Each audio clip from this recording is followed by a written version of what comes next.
Steel, पीतल, तांबा, है ना, एल्यूमिनियम, लोहा, ये प्राय ऐसी धातु है जो घर में उपयोग होने वाले है ना।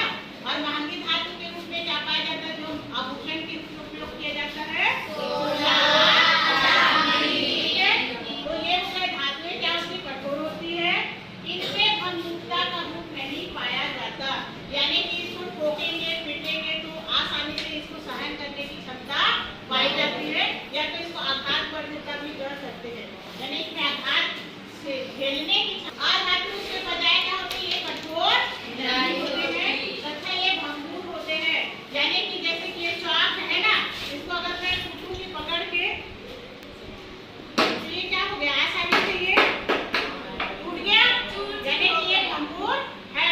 ठीक है, उदाहरण के तौर पर क्या है इसका, कोयला, सल्फर, ये चाक, ये सब क्या है, और है ना।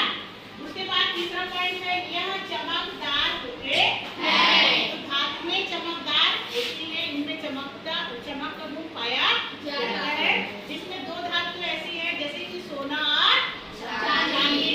ये धातु वे धातु है जिनमें प्रकाश का 90% भाग क्या होता है, परावर्तित होता है, इसके कारण इसका उपयोग गहने बनाने में किया जाता है, इसलिए इसका उपयोग जो मतलब चमकदार होने के कारण ही ये बहुत महंगे होते हैं। ठीक है, इसके अलावा और धातु जो है इसमें चमक नहीं होती है। ठीक है, आप देखते हैं कुछ अपवाद है, अपवाद का मतलब गुण है धातुओं के, लेकिन वो धातुओं के गुण नहीं रखते हैं, जैसे कि कठोरता, तो कठोरता में एक अपवाद है पारा।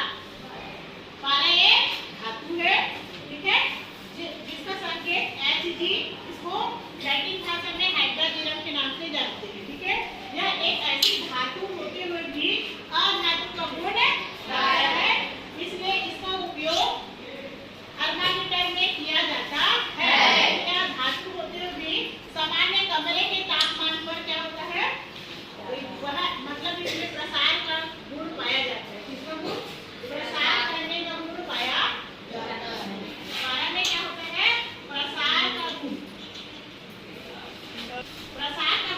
पाया जाता है, जिसके कारण ये सामान्यतः कमरे के तापमान पर या हमारे छूने पर भी क्या होता है, फैलने लगता है, इसलिए इसका उपयोग थर्मामीटर में किया जाता है।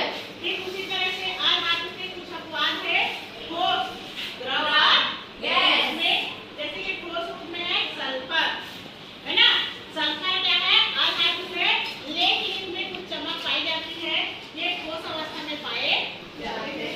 ठीक, लेकिन इसका गुण क्या है, ये कठोर नहीं होते, लेकिन ये कठोर होते। ठीक है, दूसरा है द्रव अवस्था में, तो भाई धातु क्या होते, कठोर नहीं होते, लेकिन द्रव अवस्था में भी पाए जाते हैं, जैसे कि ब्रोमीन। ब्रोमीन द्रव अवस्था में पाया जाता है, तरल अवस्था में पाया जाता है, लेकिन वह अधातु का वर्ग में आता है, अधातु के